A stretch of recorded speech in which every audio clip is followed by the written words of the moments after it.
Bom, esse vídeo aqui vai funcionar como uma espécie de complemento àqueles meus vídeos sobre as leituras dos meus alunos e das minhas alunas.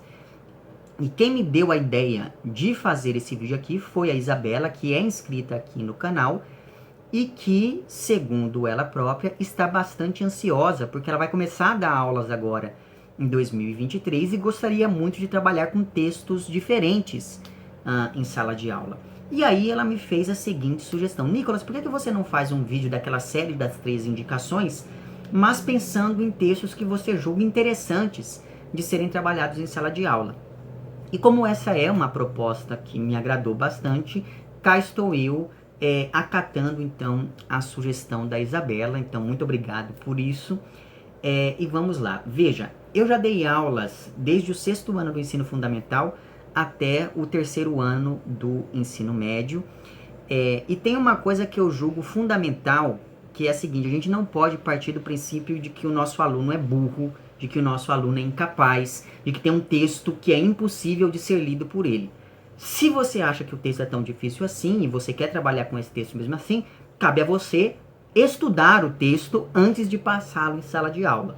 E aí vem a primeira grande questão, que é: eu acho que a principal questão na hora de você escolher um determinado texto para ser trabalhado em sala de aula é a sua familiaridade com ele.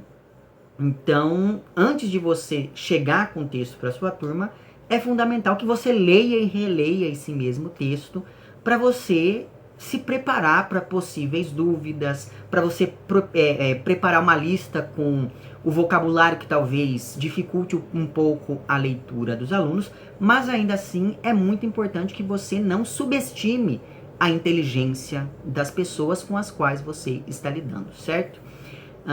Outra coisa que eu julgo fundamental e que eu fui percebendo ao longo desses meus anos como professor é o seguinte: trabalhar com contos, isso eu sempre falo, dá muito certo, porque o conto você consegue ler em sala de aula rapidamente com um aluno, dependendo do tamanho do conto, e já propor uma atividade logo em seguida. Porque se você for trabalhar com muitos romances, as chances dos alunos lerem vão ficando cada vez menores, porque o aluno tem que ler na casa dele, e aí na casa dele ele tem milhares de outras coisas muito mais interessantes ou muito mais importantes para ele do que simplesmente ficar lendo, né? Então, por isso mesmo, por exemplo, se você for trabalhar com uma turma de ensino médio, talvez muitos dos seus alunos já trabalhem. Então, se você puder diminuir o número de leituras fora da sala de aula, talvez, ou melhor dizendo, fora do ambiente escolar, talvez dê mais certo essa integração do aluno, esse contato do aluno com a literatura. Outra coisa que eu percebi ao longo do tempo é o seguinte: ler fora da sala de aula, ocupar outros espaços da escola pode ser muito produtivo. E eu sei que de início os alunos vão levar tudo na brincadeira. Então, por exemplo, se você propor para os alunos: vamos ler no pátio, no início os alunos vão começar a sair correndo, vão querer ficar num canto mexendo no celular, e isso é normal. Só que com o tempo você tem que ir fazendo alguns combinados com essas turmas para que eles entendam que aquele é um momento diferente da sala de aula comum, exatamente porque você quer que eles leiam, né? Então é uma moeda de troca aí que você estabelece, e eu acho que isso é bastante produtivo. Outra coisa: sempre faz bem você não cobrar em um primeiro momento por uma determinada leitura. Então, porque senão o aluno vai começar a relacionar a leitura a uma ideia apenas utilitária. Então, eu preciso ler para responder aquela questão. Então, talvez seja interessante que antes de você cobrar alguma atividade, que você leia alguns textos de maneira meio aleatória com os alunos, porque assim aos poucos eles vão se acostumando com essa coisa que é ler, para só então você começar a cobrar alguma coisa deles. Então eu acho que se você for por esse caminho, talvez dê mais certo essas propostas de leitura em sala de aula. Mas enfim, postas todas essas coisas, o conto que ocupa o 13º lugar aqui nessa minha lista é um conto da Clarice Lispector que eu acho que pode ser trabalhado desde o 6º ano do fundamental até o 3º ano do ensino médio, E é um conto que está aqui no livro Felicidade Clandestina, e inclusive é o conto que dá título a este livro. Veja só, a literatura produzida pela Clarice é uma literatura bastante densa, mas os contos aqui reunidos em Felicidade Clandestina têm algo de autobiográfico e são contos que, em alguns casos, trabalham bastante com a questão da infância. E aí eu acho muito interessante levar esses contos para a sala de aula para poder ter esse primeiro contato com os alunos, né? Então, por exemplo, eu me lembro que no meu primeiro ano dando aula, eu passei esse Felicidade Clandestina e aí depois eu propus um projeto para os alunos para que eles próprios escrevessem sobre algumas de suas memórias de infância, e aquela minha proposta deu muito certo, né? Então fica aqui a minha recomendação em 13º lugar deste conto intitulado Felicidade Clandestina. Aí, em 12º lugar, eu coloquei um conto aqui da Conceição Evaristo, que está em Olhos d'Água, que é um conto que talvez seja mais adequado ali para turmas do ensino médio. Inclusive, você pode usar esse conto como um elemento disparador para trabalhar com produção textual, enfim, com vários outros tipos de dinâmica em sala de aula. E eu estou falando aqui do conto intitulado Zaita Esqueceu de Guardar os Brinquedos. É um conto curto, ele tem umas 5 ou 6 páginas, e é um conto que eu acho que dá para trabalhar muito bem com questões ligadas, por exemplo, ao modo como a polícia atua nos morros, nas favelas. Então, assim, você pode pegar o conto e pegar uma notícia, ou 2 ou 3, e trabalhar com esses diferentes textos em sala de aula, e aí no final você pode propor que os alunos escrevam um artigo sobre esse tema, ou que os alunos pensem, dependendo de onde fica a escola na qual você trabalha, pensem em como esse tipo de atuação policial acontece no cotidiano deles. Então, por exemplo, eu já dei aula em uma escola que ficava literalmente do lado de um morro. Então, trabalhar com um conto como esse foi bastante interessante e rendeu discussões muito boas. Então, veja, esse é o tipo de conto que só de você levar para a sala de aula e conversar com os alunos sobre ele, já é um conto muito produtivo, sem que você precise pedir para que eles respondam nada, ou para que eles façam uma produção depois. Eu dei essa ideia da produção, caso você queira, ou caso você tenha que cobrar alguma coisa dos alunos depois. Então fica aqui em 12º lugar esse conto da Conceição Evaristo.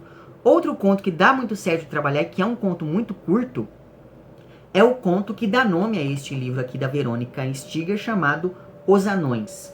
E esse é um conto também que você pode trabalhar mais ou menos junto aqui com o da Conceição Evaristo para falar, por exemplo, da naturalização da violência hoje em dia, né? E como que a violência é vista de maneira quase que normalizada na nossa sociedade. E assim, a partir dessa discussão você pode chamar o professor de sociologia, o professor de filosofia, caso você esteja trabalhando ali no ensino médio. Quer dizer, hoje em dia, com essa reforma, né, do ensino médio, talvez esse diálogo não seja tão possível assim, infelizmente, mas ainda assim dá para você pensar em várias coisas a partir aqui desse conto, que fala então de pessoas que simplesmente começam a agredir os anões do título porque eles tentam furar a fila em uma padaria. Esse é o tipo de conto que, quando eu trabalho ele em sala de aula, só de eu ler o conto, aquilo já causa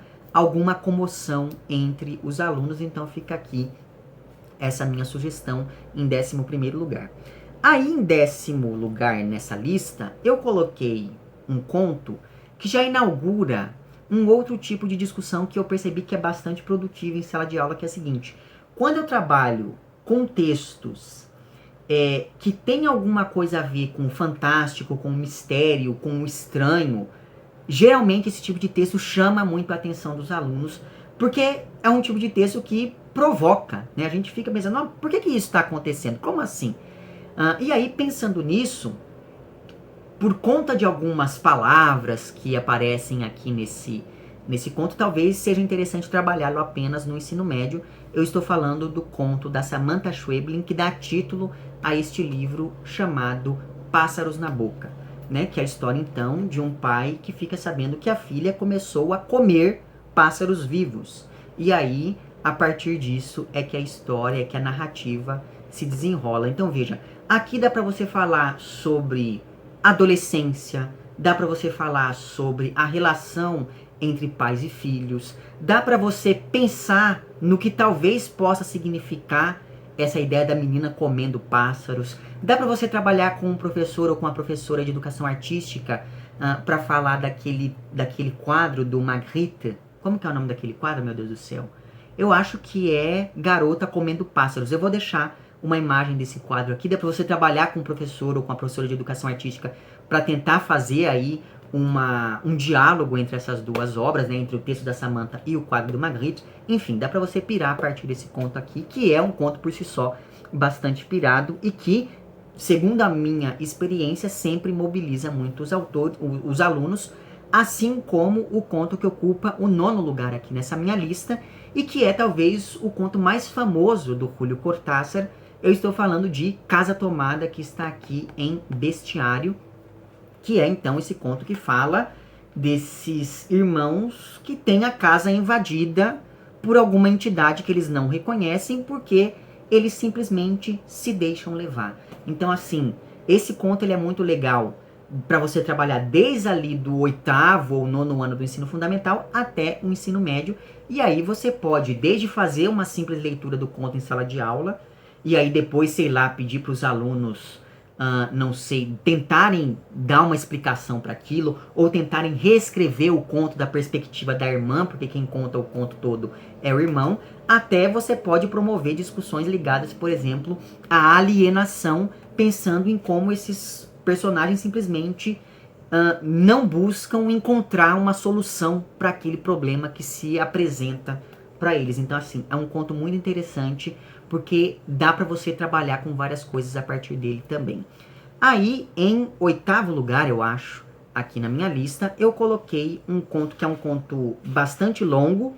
E assim, quando eu trabalho com contos, como é o caso desse aqui, eu tô falando de um conto que está aqui no Contos de Horror do século XIX, escolhidos pelo Alberto Mangel.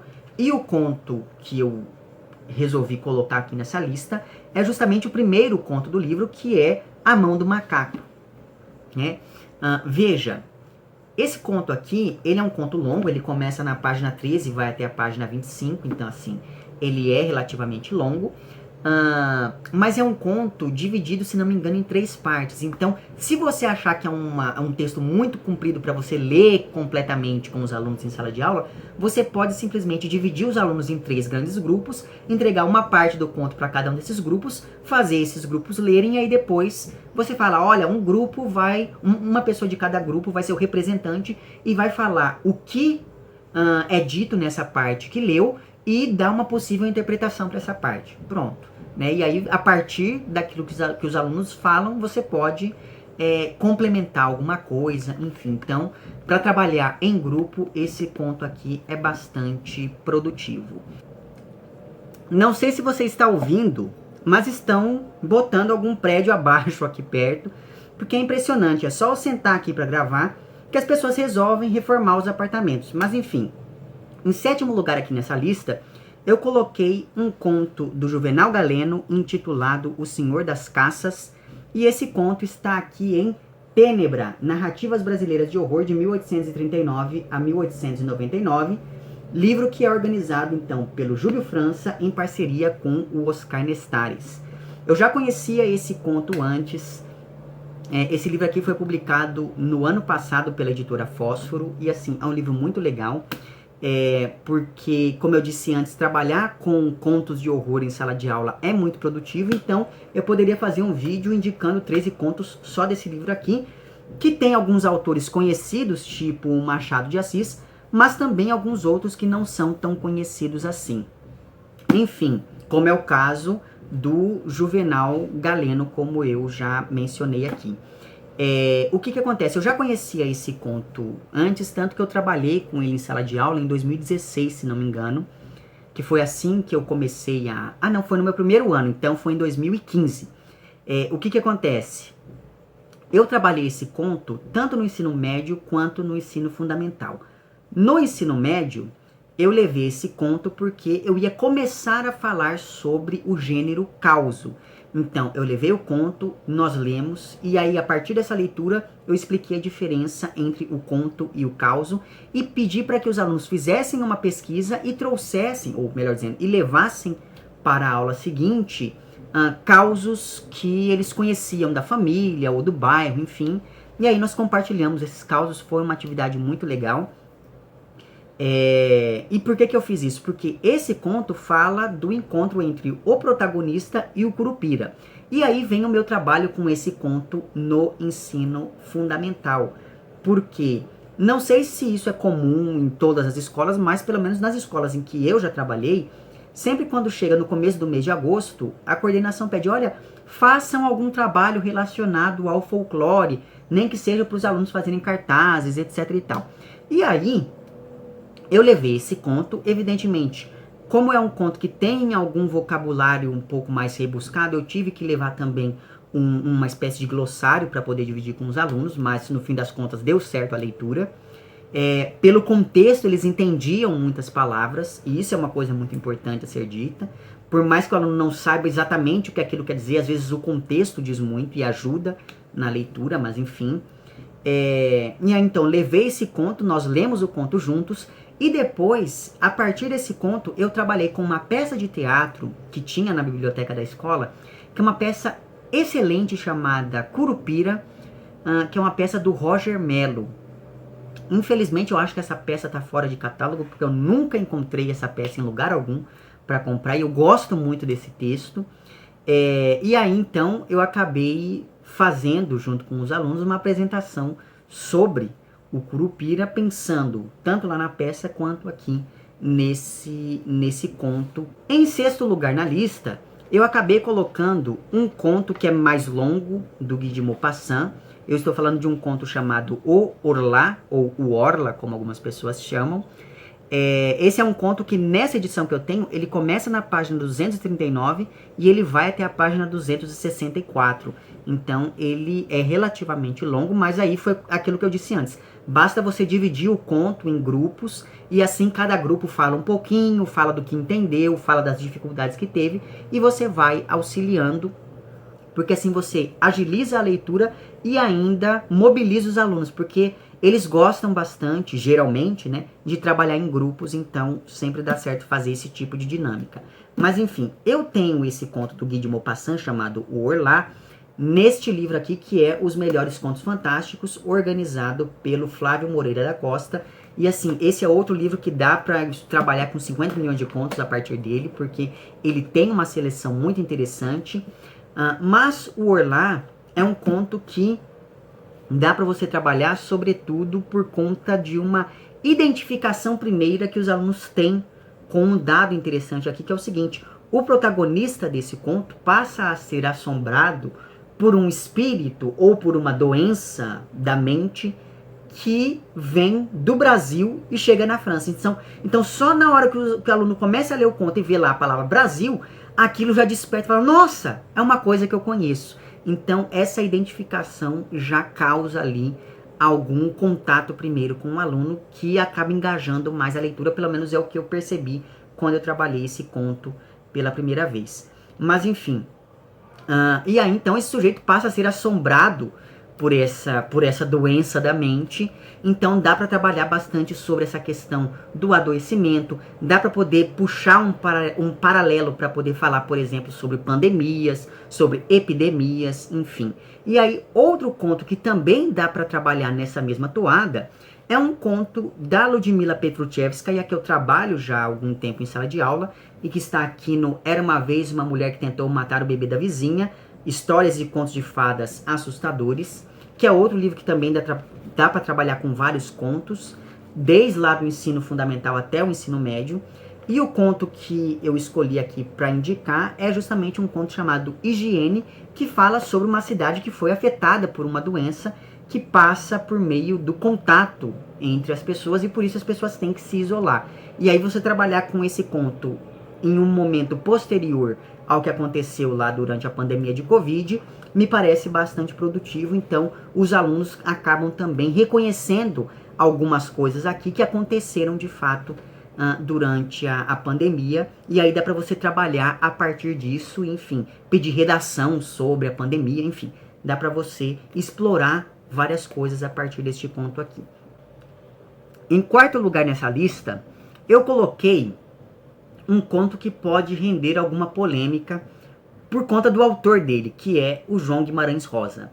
Eu sempre vejo as pessoas dizendo, meu Deus, Guimarães Rosa é muito difícil para se trabalhar na escola por conta da linguagem, etc, etc. E tudo bem, pode ser difícil, mas assim, é tão produtivo trabalhar com textos do Guimarães Rosa. Por exemplo, você pode fazer uma parceria com um professor de geografia para falar de aspectos geográficos na literatura do Guimarães Rosa, e assim você consegue engajar mais os alunos em duas disciplinas ao invés de apenas uma, né? Dá para você trabalhar a partir da literatura do Guimarães Rosa com variação linguística, por exemplo, né? Dá para você trabalhar com regionalismo. Então veja, é uma obra que, apesar de suas dificuldades, é muito rica, né? Então, o conto que eu escolhi para ocupar aqui o quarto lugar nessa minha lista é um conto que está aqui no Primeiras Histórias e talvez seja o conto mais famoso do Guimarães Rosa, e eu estou falando de A Terceira Margem do Rio. Então veja, dá para você começar com a música do Caetano e depois você vir aqui para o conto, por exemplo.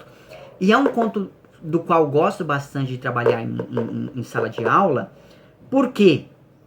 Porque dá para você falar sobre as relações na família, dá para você falar sobre abandono parental, dá para você pedir para que os alunos façam uma pesquisa para ver o número de pessoas que não têm o nome do pai declarado nos documentos. Então assim, dá para você pedir para que os alunos entrevistem pessoas do bairro ou da própria escola para ver se alguém passou por uma situação parecida aqui com a do protagonista, né? Porque o pai do protagonista vai embora de casa.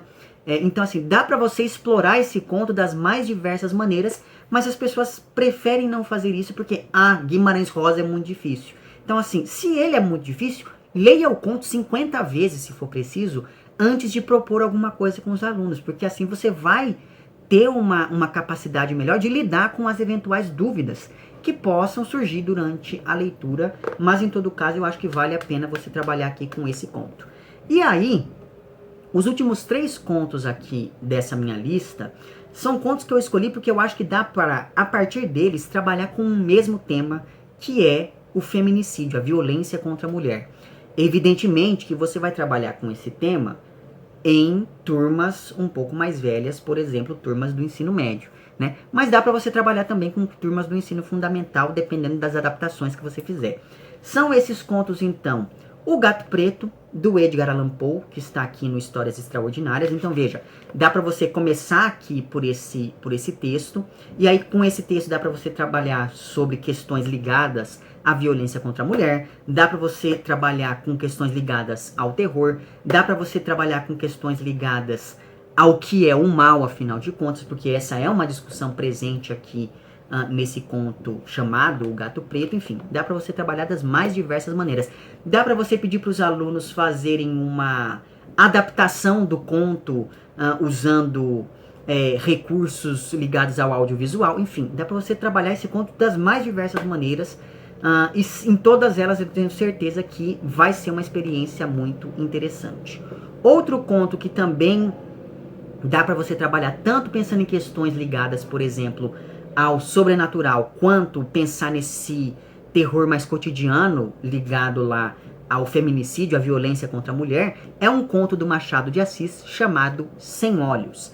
Esse conto, ele é bastante conhecido, então ele está presente em várias antologias, etc. Mas eu tenho ele aqui nessa chamada Medo Imortal, que é um livro que também dá para você tirar várias coisas dele.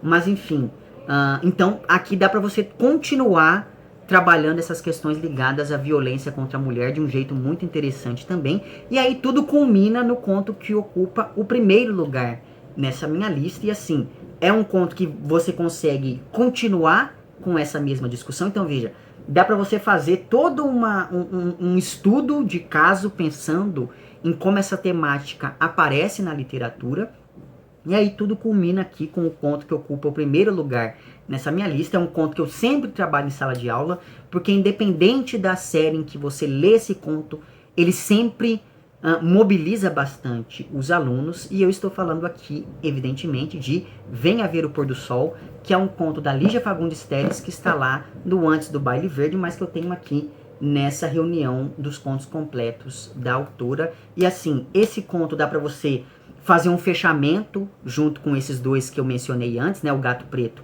e o Sem Olhos, e aí no fim você pode pedir uma produção textual para os alunos do ensino médio pensando nessa discussão sobre feminicídio. Você pode levar alguns dados, algumas reportagens, enfim.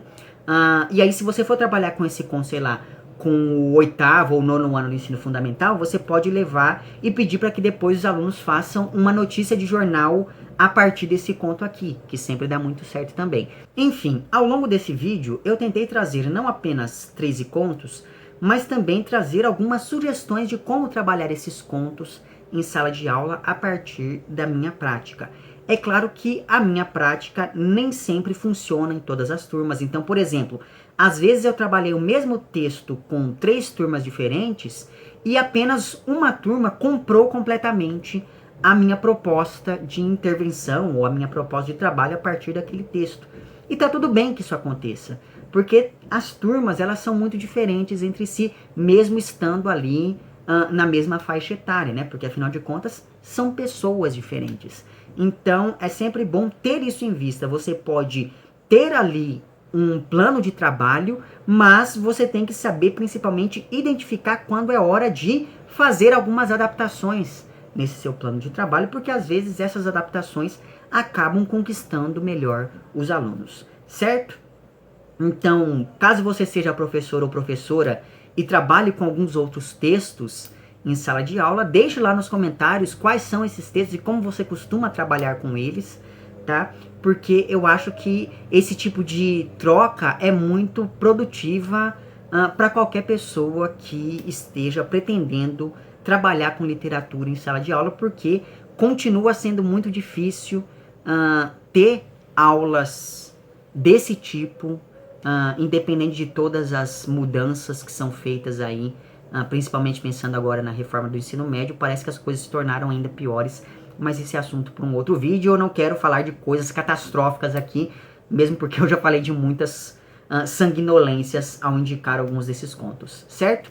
Eu espero que essa lista seja útil aí para você que está pensando em dar aulas e levar alguns textos diferentes para a sala de aula. Caso você trabalhe com algum desses textos, diga aí nos comentários depois se deu certo você fazer esse tipo de atividade.